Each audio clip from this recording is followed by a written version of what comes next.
Welcome to the Unbothered Bro podcast. I am one of your hosts, Jay. To my side, I got Jacob and Roland. And we're excited to start this podcast. It's been so long since we've been trying to start it. I know we were trying to start it just with two of us, which was myself and Roland. And then we added Jacob. And we were like, we need a young point of view. And I spoke to Jacob and he was like, yeah, let's do this. So we're excited for you to be part of it. Yeah, of course, man. I'm also super excited to be part of this. I'm very thankful that you took the time to and went out of your way to come and invite me onto this podcast. I'm so excited for what God has in store for us in Amen. This podcast and what he has in store for all of the viewers who are going to be watching this podcast, everyone at home listening that is clicking on the videos and watching all the shorts and the reels. And yeah, just thank you so much for inviting me. Yeah, no problem. You sound like a natural. Mm-hmm. He sounds natural. Oh, yeah. He sounds like a natural, yeah. But yeah, we're excited. I don't know if Roland got something to say. No, I'm just excited to be back. We're going to put out content this time and hopefully keep it consistent and bring you things that you've probably already knew and some things you probably haven't known. So we're really excited. Yeah, I know that I posted a video basically explaining why a lot of... We didn't start the whole first episode and we weren't able to record. But I'll get to that point when it's time to get to that point and talk about my life and the life of what happened with everything with my son. And, it's just a blessing. God does things for a reason and we're here now. And, yeah, we're going to get into what unbothered means to us. Why Unbothered Bros? And I don't know if you kind of want to take that away, Roland. What does Unbothered Bros means to you? I think it just means that you have a way of looking at things or thinking about things that don't really sway you from one side to the other. You kind of just have your own way of thinking. When it comes to topics, especially in this day and age where they're so controversial that your faith gets tested almost every single day. So you don't want to really conform to the world, but you really don't want to come off, I guess, in a way that shows that you're not kind of like a middle ground person, because the perception of Christians in today's day and age is like, oh, we're just all Bible, we're all God condemns and God doesn't love anybody, and just that's all. This is all what you get from the Christians, from somebody else that looks at Christians. So to me, Unbothered means we dive into those topics. We go into those topics and we talk about it from a Christian point of view. But we also look at it as, okay, how can we incorporate something that is of the world and turn it into something that's a blessing of God? It's not so much a condemnation, but it's more of like, this is our way of looking at it. We're not trying to get you to follow that, but we're getting it another point of view that you probably don't see. So, yeah, like what Roland said, to me, Unbothered is really, just piggybacking off of what he said a lot is, we don't really care about what the world says. Not that we don't care, but, we're not going to let those voices persuade us. We're not going to let those voices sway us. The Bible talks about not looking to the left or to the right and going off of the right path. And in a way, that's kind of what Unbothered means to me, that, we hear all these things from the world. We hear all these things that the world tries to tell us and the others try and tell us that, oh, do this instead or do that instead. And that's the way that it should be. But, we see what the Bible says. We know what men of God and women of God, preachers have told us and what the Word of God tells us. So we're not going to be bothered by what the world says. We're going to continue preaching the truth. We're going to continue spreading the truth no matter what the world says in an unbothered manner. Yeah, I totally agree. Me is just understanding that God's in control. And we go through situations where we can stress, stress comes and life hits hard sometimes, and we have to be unbothered by it, and understand that God is in control. That's basically what unbothered means to me. Yeah, I agree. It's just letting God be in control. Yeah. Even when it seems like it might not be the best situation. Yeah. Especially, I went through situations recently where I really learned that I had to trust in God and he basically showed me be still and Trust let in me him. work. Yeah. Yeah. So, yeah, that's basically what unbothered means to me, is just letting God be in control, and even stressful situations come, be unbothered. Yeah. Yeah, I love that meaning. Yes, sir. And one of the topics that we want to get into for our first official start to this podcast is the music industry. You know, growing up, all three of us, we love music. Mm-hmm. And music is a very, very powerful tool. It controls emotions, and it can control emotions in a way where it can make you angry, sad, happy, different kind of emotions. And I don't know if y'all want to get into that, and what do y'all think the music industry is going into when it comes to secular music and the Christian music? Where do y'all want to start? So, as far as secular music, I did watch like a documentary on YouTube that a pastor did do from California about the music industry and how it's so negatively influenced by evil. So he did one that I can't think of the name of it right now, but if I do remember, I'll say it. But he basically goes through all the years and the decades of music and shows how Satan and the evil forces have influenced the younger generation as far as like the 60s, the 70s, the 80s. When you look back in history, you hear about them, not living a life like of drugs and rock and roll and stuff like that. So I do feel like a lot of that secular music did have a really big influence on the time frame that it was going on, especially to this day and age. I feel like maybe music is not as good as we think it is. Yeah. Even some Christian music. Oh, I totally agree. So when you listen to lyrics for Christian music, you think that you're listening to something that's good, that's of God, but in reality, they're actually singing about themselves. Yeah. They're singing about, you talk about prosperity preachers, but you listen to that in music also, as far as when it comes to this Christian music now.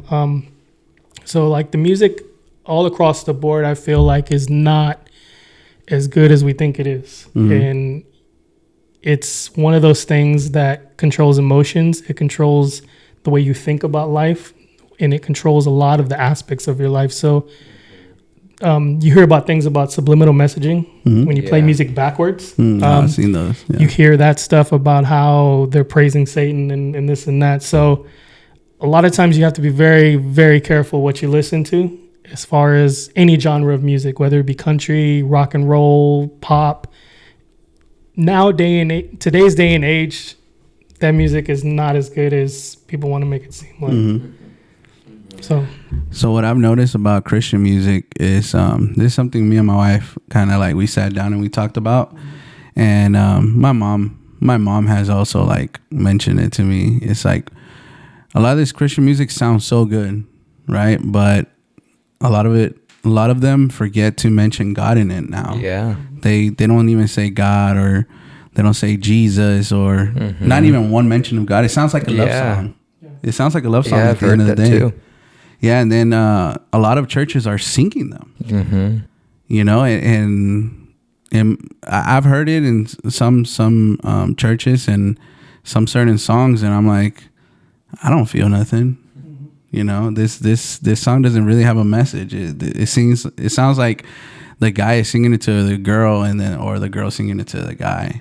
Well, you got to remember what the Bible says, that as we get closer to the end times, men are going to be lovers of themselves. So when you listen to music like that, especially if it's secular music, or if you even listen to Christian music, so-called Christian music, you hear a lot of the, lyrics that they're putting out are more geared toward a person versus God, and they pass it off as Christian music. Yeah. Yes, one thing I wanted to, say about the way that secular music is working nowadays is that, as a musician, I play the piano. I know a bit about music theory and stuff like that, and I know about how music works, right? And there's different things that as a musician or that they can invoke while playing a certain piece, that they can use different chords, they can use different melodies, they can use different things, different tempos even, so that, you can make you feel a certain way. Now, we know that the secular music, it's obviously not from God. It's, like Roland was saying, it's from Satan, his agenda that he's pushing. So, and we know that from the Bible, we know that Satan, he was the first musician for God, so he's obviously very talented in music. So we go into this, we see the music, and I feel like there's an agenda with that music. I've heard studies that have been done that sad music, people who they consistently on a daily basis listen to sad music end up feeling sadder than people who listen to happy music, and that is because of the agenda that is being pushed in the music and the lyrics, not just the lyrics but the melody and even like the tempo and everything. So I think it's very important that whenever you listen to a song and you start realizing, oh wait, this song, it's not making me feel the way that I should be feeling. As Christians, we're supposed to have the joy of the Lord in our hearts, but if we're listening to music that it's just constantly bringing us down and it's making us sad, then that's not from God. That's from the enemy that's trying to push us down. He's trying to make us feel a certain way. One thing that I want to say I had here is the definition of the word art. Art is the expression or application of human creative skill and imagination, typically in visual forms such as paintings or sculpture, producing works to be appreciated primarily for their beauty or emotional power. So that's what that shows is that art has has emotional power, and music is art. So that music in us, it will have an emotional power whenever we listen to it, and that power, it's a power that ends up being put over to us if we become slaves to that music and we consistently are listening to it. So that's just a little thing I had. Yeah, I agree. Like a little, I guess you could say a little testimony is during the whole time I was in the hospital with my son, you get different emotions, right? You go through a lot of inner battles while you're in there, especially everything that we saw that my son going through, and the only thing that would help us kind of lift up our spirits was worship music. But it was a specific worship music. We didn't just listen to whatever. It had to have a message, a positive message, a message that would uplift us, our spirits up. Because you're in a situation where you have no control, you see, I was seeing my son just in the bed, motionless, and it would break your heart. It would destroy you. It was so many emotions, but the one thing that we always would do is pray, but we would always keep the worship music on. And it had to be specific music. Like I said, we couldn't listen to nothing else but things that were like thanking God. In a situation, that's one of the songs that we listened to a lot was Gracias Cristo. And we were thanking God for everything that was happening. A lot of people wouldn't even think about thanking God in that situation, but that song helped us a lot, and that emotions were lifted up. The nurses were shocked. They didn't understand why we had a smile on our faces, because they would see our son. They literally would see him, and they would read the numbers, what was going on. And they were just shocked how me and my wife were just smiling. And not only that, but we would like tell other parents, they're like, hey, God can do a miracle in your kids too. But yeah, I mean, music had a big part of our uplifting when we were going through what we were going through with my son. And music is powerful, and the devil saw that, and he tried. He tried to get into our brains and our minds and play tricks on us, but we grabbed onto God and we worshipped Him, and that was our medicine. It was worship. Yeah. Well, you got to remember, that's awesome. if you're going through something like that, a lot of parents are not so they're not faith based, so they look at death, or they look at sickness as finite. They look at it as like, this is the only option. There is no other option. My kid is either going to get better or he's going to die. So same thing goes with nurses, doctors. I'm pretty sure they see this on a daily basis. Oh yeah. So to them, it's seeing somebody get healed, somebody having a positive attitude when it comes to God. They see that as like something that's not possible, but we know through God everything is possible. Exactly. Amen. Sometimes it might not be the best outcome that we want, but God has a reason for why He's doing what He's doing. Right. And in the end, God will always put you in a better position and get you out of that position where you were at. So, just to kind of go back on what you were saying, the nurse is seeing you smiling and being happy, and that music uplifting you and putting your trust in God. And around that time, you're right, Satan is going to attack you. He's going to attack you because he knows you're vulnerable. He knows that you're going to question God like most people do, and that's what most people do, right? When it comes to their kids, when it comes to themselves, family members, people, the first thing they want to do is question God, especially if they're believers, and say, why is this happening to me? Why does this have to happen to my dad or my son or my whatever, right? So that's where that faith comes in and that trust comes in God. And a lot of people don't have that trust. They don't have that faith. But situations like that are those situations where God says, okay, I'm allowing this to happen because I need you to come back to me. I need you to get that faith back again. I need you to get that trust in me. And like I said, it's not always the most ideal, but God does everything He does on His own time and the way He wants to do it. Who are we to question that? Amen. So. Yeah, you're right. And until this day, after everything that happened, we still worship Him. We still sing. We still, there's times where we break down, cry, and it's been a tough road, but we always grab onto God, and our medicine is worship. I love to sing. I love to worship, and my wife does too. And music's been a big help. Well, not just music, right? But God within that song, right? That we've listened to.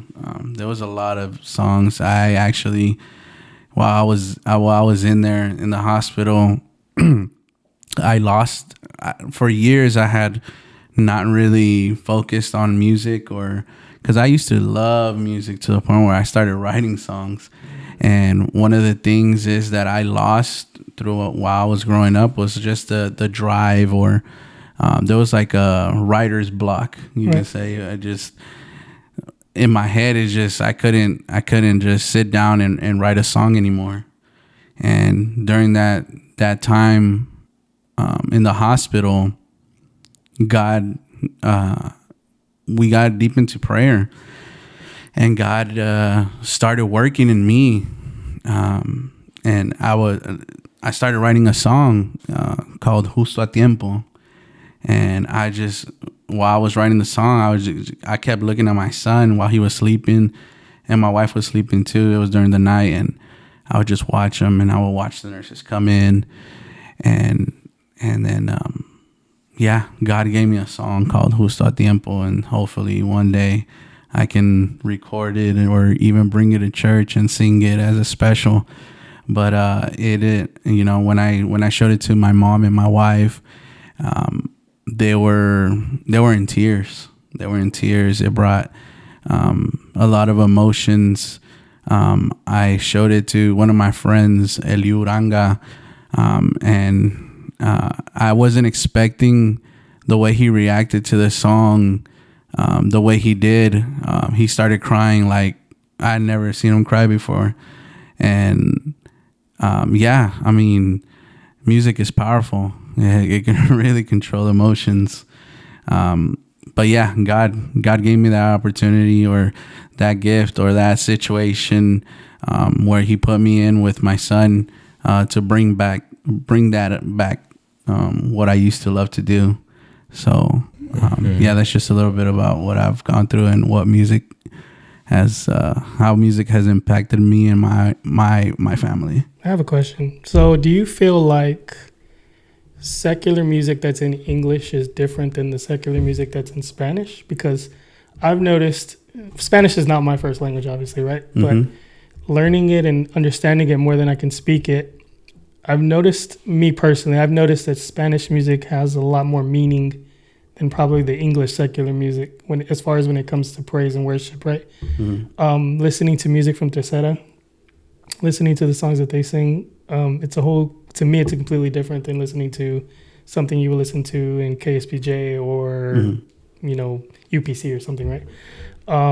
Because they tend to lean a little more towards secular music, singing the songs that they would typically hear from like Hillsong or Bethel or those type of bands, right? But my question to you is, do you feel like Spanish music has more of an impact, or does it have more of like a meaning versus like English secular music?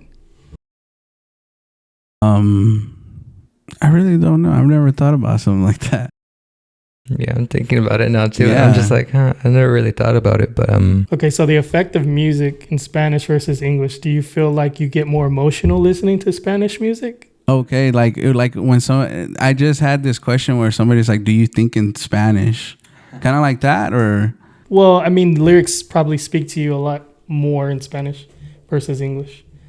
So when you listen to a song, or if you're worshiping in Spanish, I think it has that emotion will draw from you. Like, does it pull something completely different from you versus? Okay, I understand what you're saying now. Go ahead. I think so. Spanish probably draws more emotion for me, because now I'm thinking about it, most of like my more songs that I find my favorite and the ones that I love to pray to and worship to and praise to the most, they're all Spanish songs. Yeah, same here. I think because they're more emotional, I think is what it was. Yeah, so now that I think about it, and I've never thought about that, but now I'm like my mind is like running. That's why I'm here to ask the tough questions. So yes, I really do believe that Spanish music is more emotional than the English one. It has more meaning. I don't know if I should say like, because I grew up around Spanish music. I feel like it does have more emotion. Yeah, it does. Now that I'm thinking about Spanish music, Spanish songs and their lyrics, and English songs and their lyrics right now. Yeah, I truly do believe that Spanish music does have more of emotion than English. Yeah. That's a good question. I had never thought about that. I'm still thinking about it too. It's one of those things that you think about, especially me coming from like a Catholic background and then becoming Pentecostal. You listen to Catholics, they have hymns and stuff, you know what I mean? So they don't really do the traditional singing. But I do currently go to a UPC church now in English. So listening to the music they sing versus the music that's in Tercera is completely different. But how was that transition though? Like, because you came to our church and it was all Spanish. So the emotions and because your first language was English, right?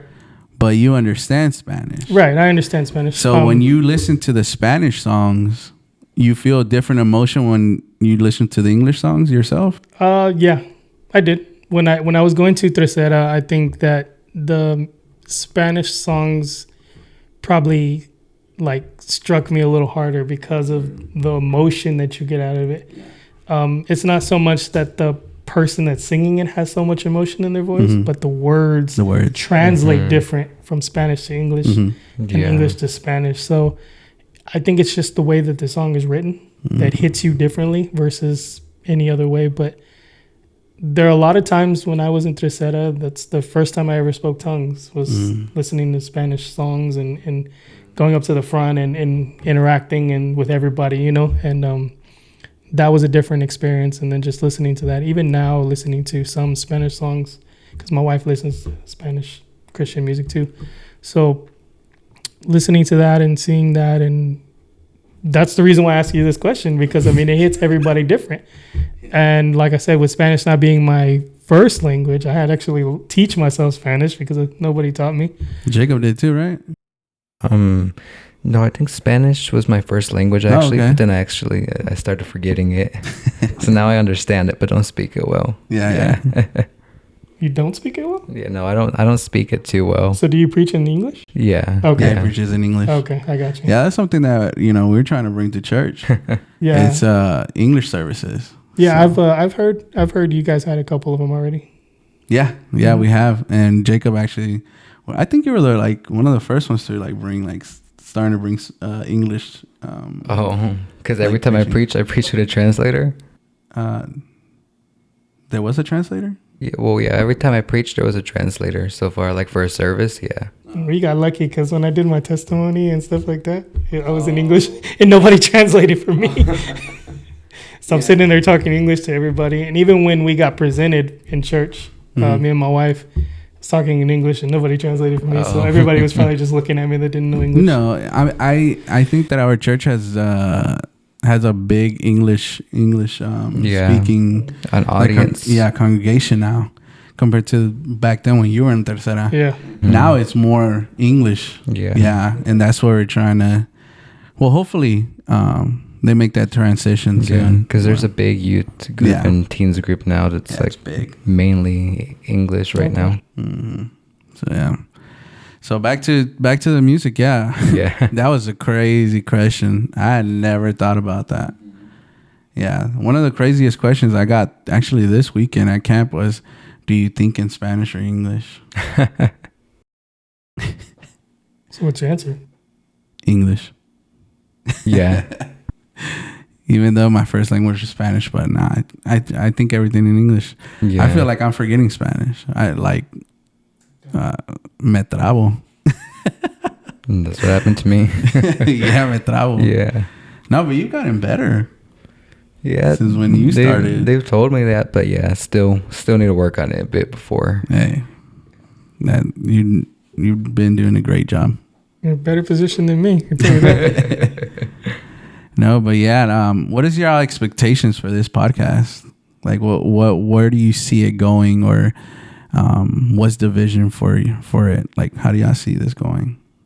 Well, for me personally, I see this podcast as in the future we want to bring on guests. This is something that we've stated together, and then also with those guests we want them to bring their testimonies so they can reach a great audience, and that's the next thing that I would say is one of my main visions is that this podcast can start reaching a bigger audience and a more diverse audience. It'll start reaching the young teens. It'll start reaching older youth. It'll start reaching more and more people. So I think that's like my main goal for this podcast, my main vision, for it to reach a great amount of people, to reach more souls. Yeah, I agree. Like you said, we want to bring guests that have a amazing testimony. Everybody has a testimony, right? But there's some certain testimonies where, like, if they would say them in regular service, it would probably take an hour for them to get through the whole thing, and service is only like 2 hours.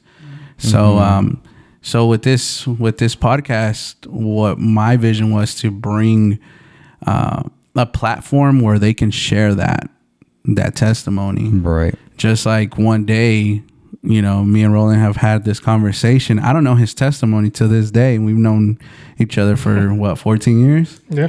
And he's told me, he's like, I would like to share my testimony one day. Hopefully we can get Roland to give us that inside scoop. Mm-hmm. It's definitely one that I don't think many people have experienced. So wow, this could be maybe a defining factor for somebody. Yeah. If they're on the fence about. Right. Oh, okay. I think that's awesome. I want to see this going somewhere wherever God wants to take it, basically. Right. And just hopefully it touches someone's life and can change someone's heart. I know that we go through a lot in life, especially when you're young. And I'm excited to bring guests on because everybody has a different story. And there's a couple of people that I already spoke to that have incredible stories that, have what I've heard, little of what I've heard from them I've been like, wow, like it's just shocking some of the stuff that I've heard of these guests, and I'm excited for it. And hopefully we get to that point and God takes it where he wants to take it. So yeah. Going back to what I was saying, that podcast or that video that I watched was they sold their souls for rock and roll. By Pastor Joe Schimmel. So if you guys want to check it out, or anybody wants to check it out, it's on YouTube, and it's, I believe, on their website too. But yeah, that's the name of the podcast when it comes to music and the effects that it had.